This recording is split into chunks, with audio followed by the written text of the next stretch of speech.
Ladies and gentlemen, I've just defeated the greatest chess player of all time, Magnus Carlsen, in a one-on-one game. And in this video, I'm going to share this game with you. I still can't believe I'm uttering those words. My hands are still a bit shaky. My heart rate is elevated to an unhealthy level. This whole game, I was in full-on panic mode, but I managed to keep myself composed and play a breathtaking game of chess. I might frame this game somewhere if I can.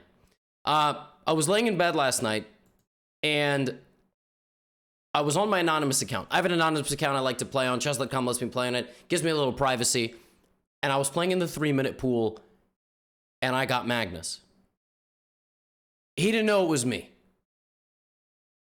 I knew it was him.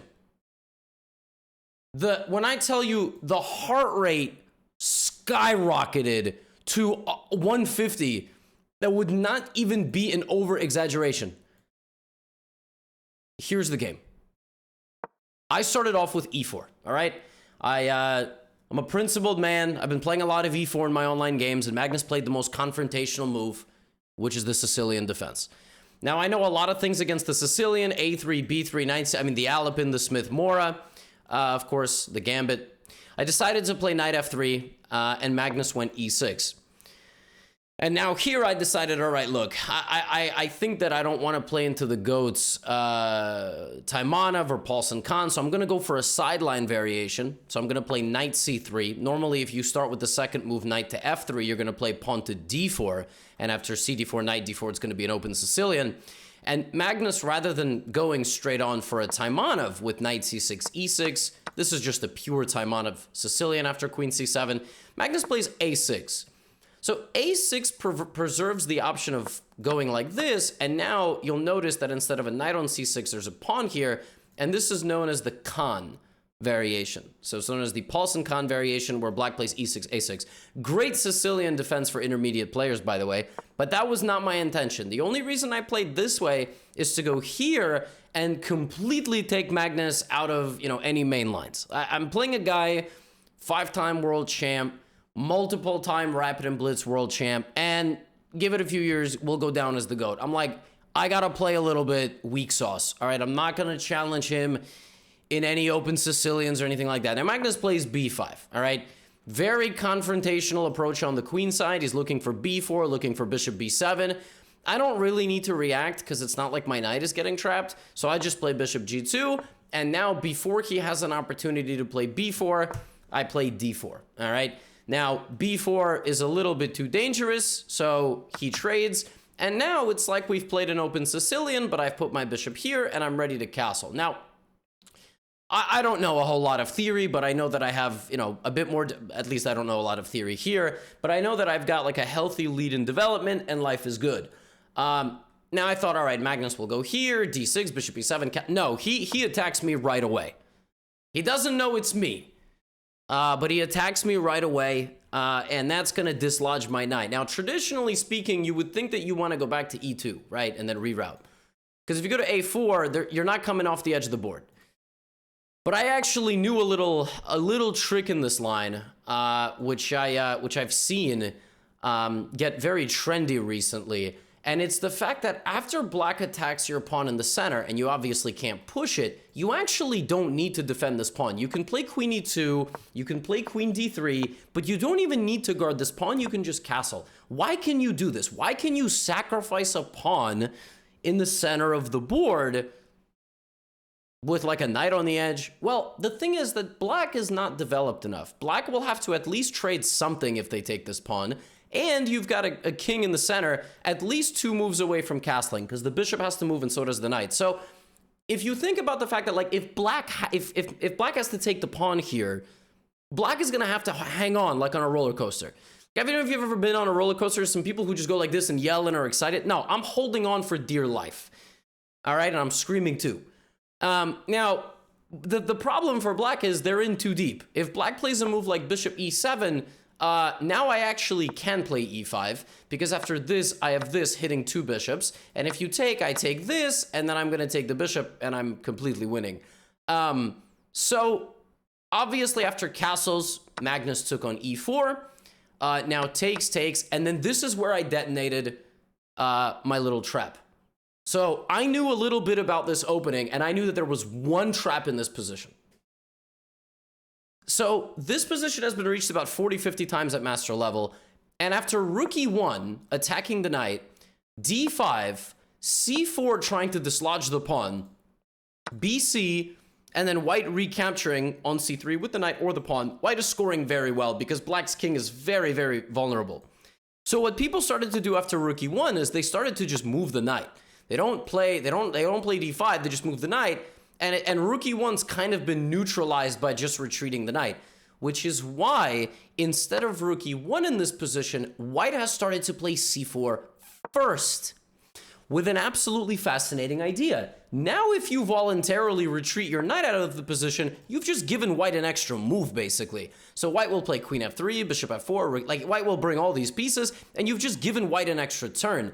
But if you play en passant, now I play rook e1. You see what I'm talking about? So now, after rook e1, attacking the knight, after d5, it's the exact same position, and if you play knight c5, well, this is different because you've actually traded off your pawn here, and I'll come back, your knight is offside.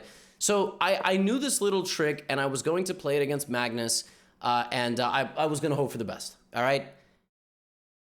And hope for the best I did. Because he immediately made a mistake. Like, right away. He immediately made a mistake. Now, unfortunately, I didn't punish his mistake. As you can see, the evaluation goes back. This is what happens, right? Like, you get a good position against a very good player. Queen f3, right, hits this and this. But queen f3, I thought he just guards. Queen g4, I thought, well, I could take the pawn. But, so I played what I thought I was supposed to play. But because, like I said, you're supposed to play rook e1, but I should have adapted to the situation here and realized, I don't have to play rook e1. I can just play queen f3 or queen g4. So I played rook e1.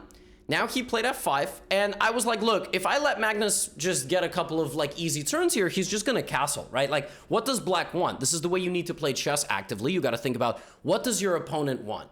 And even though it's a blitz game, I play f3, which you can see the computer doesn't really like, and then I played bishop g5. Computer gives it an inaccuracy, but the computer can piss off. My idea was to prevent Magnus from castling. Say, how are you preventing Magnus from castling? Well, if Magnus castled in this position, at the end of the day, I am going to attack his king and his rook. What? How? With what? With my queen. But how? This is blocked. And that's in the way. Yeah, like this, knight f5. And if he takes, before I go here, I remove the guard from that square, and I'm going to be up material. I'm going to be winning. Now, I played this little trick, and I thought, all right, Magnus is going to play here, h6. And then in this position, he started disrespecting me, for lack of a better word. He saw it was like 300-400 points higher rated than Blitz. He's like 3,200 Blitz. I'm like 2,800, I'm not like the world's worst Blitz player, but, so here Magnus played king f7. And I was like, it's Magnus, so of course I'm like, oh my god, king f7, what a move! Because very simple, he just wants to play, he's going to do what they call castling by hand. He's going to manually walk the king to the corner. I thought, well, I don't really know what I thought I can sacrifice on e6 to not let that happen, so I played queen e2. I was like, I'm going to play knight e6, and I was expecting rook e8, and then if this, I don't know, I thought maybe I could develop an attack. As you can see, the computer just thinks I'm not getting a whole lot. I mean, it thinks that the king is going to just go to safety. So I played queen e2, but what came next was unbelievably surprising, okay? After playing king f7, I thought rook e8, king g8, castling by hand. In this position, Magnus played king to g6. Now, you see Stockfish gives it a double X. First, unironically, in the middle of a game, Magnus just walked his king out to g6. Almost completely unprompted. And I lost my mind here, okay? I was like, what? I thought about taking, I thought about defending my bishop. And then here I played the move g4. Now, the fascinating thing about g4, okay, is that it's a brilliant move. It's actually the top computer move in the position. I didn't realize my bishop could be taken. I accidentally played a brilliant move. I was thinking he's gonna take and I'm gonna, get to his king. I literally forgot he can play this. I don't have the eval on during the game. I don't know it's +3, okay? I don't know. I thought, oh my God, what am I doing? I just hung a bishop. But I thought, all right, you know what? Like, his last 3 moves were king f7, king g6, king g, but maybe I could do something with this king. Like, maybe it's not the end of the road. All right, I hung a bishop. His king's open. What do I do? Time to open up his king. All right, I'm going to try to get in here. Now, he can't take back because, first of all, his king looks really weak. Second of all, I can get my bishop back. All right? So I thought, okay, g takes f5. He can't take. I've got this. I've got this. I've got all these different checks. King h1. All right? So he goes king h6, which, as you can see, the computer really doesn't like. And I thought, okay, I can give him a check. I can give him a check. I can bring my queen over. What if I just keep taking, though? This move enables 2 things, right? And you can see the disrespect here. Like, there's a reason it's +4.4. It's because out of nowhere, black literally made 4 king moves. The lesson here is don't make 4 king moves in the middle of a game. That's just probably not going to... But I didn't know that. I'm playing that. I'm panicking, all right? So I go here, and my intention is to play knight f5. Now, if he takes on e6, that opens up this. But after knight e6, he's in severe trouble. His queen is hanging. He cannot give me any checks. And the attack on the king is going to be devastating. And the problem is this bishop hangs in all the lines. So I get this. He's going to get mated. So I played fe6. He went queen a5. And now this move, I actually did. This was not a blunder of a piece. Whereas last time I just forgot my bishop could be taken. Here I saw this was hanging. But the most important thing here is to not let the queen come here. And this move is like a naval blockade on the position, c5. Now, of course, when I played it, I didn't know I was going to get the 2x clams. 2 brilliant moves, all right? I'm playing the game of my life here. I don't know what the heck is going on. I don't know what's possessing me at this 2 a.m., game on my iPhone.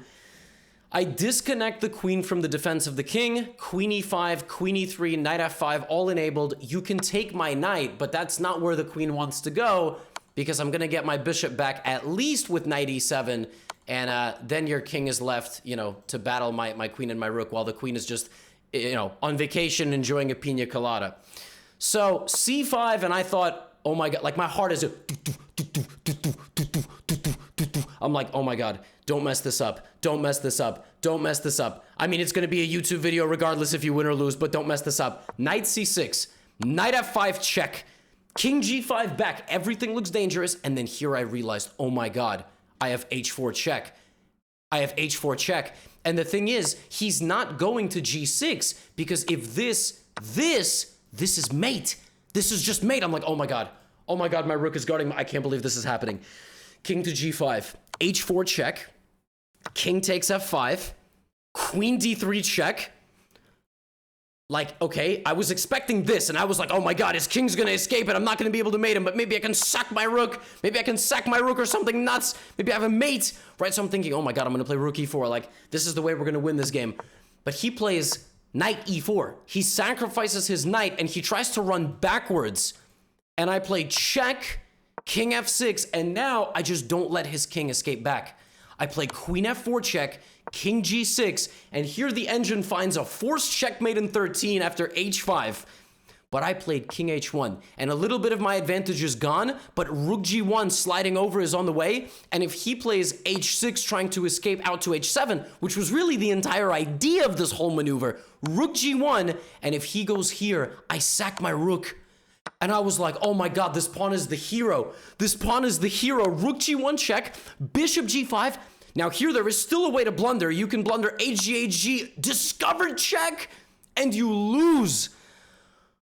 But bishop g5, and I sacrificed the rook. My third brilliant move. I only thought I had 2 of them, but 3. hg, queen g5, king h7, check, here, check, here, rook g1. And no matter what he does, his queen and his knight cannot prevent queen g7. And if one of his rooks tries to prevent queen g7, queen g6, queen h5 are mate. And that's why after 31 Rook G1, Magnus resigned, and I damn near threw up. I was like, no way. Oh my God, there is hope for me in my chess career. Oh.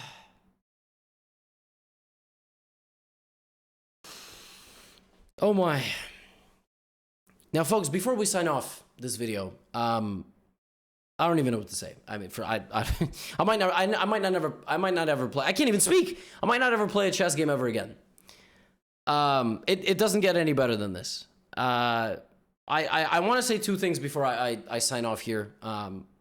Number one, if you're lucky enough to be watching this video in the first 3 days that it comes out, we're having a 50% off courses sale on my website. And after watching me beat Magnus, you might want to. And the second thing I want to say is, like, what's really, really crazy about this is the same day that I played Magnus, there was a game played in the Reykjavik Open in Iceland between women's grandmaster Dina Belinka and Gregor Gajewski, who's a Polish grandmaster. And I'm not sure if you can tell the similarities here, but position looks very, very, very similar to ours. And it was just a fascinating, breathtaking attacking display by both parties. So, yeah, chess is a fascinating game. It's a fascinating game for sure. Now get out of here.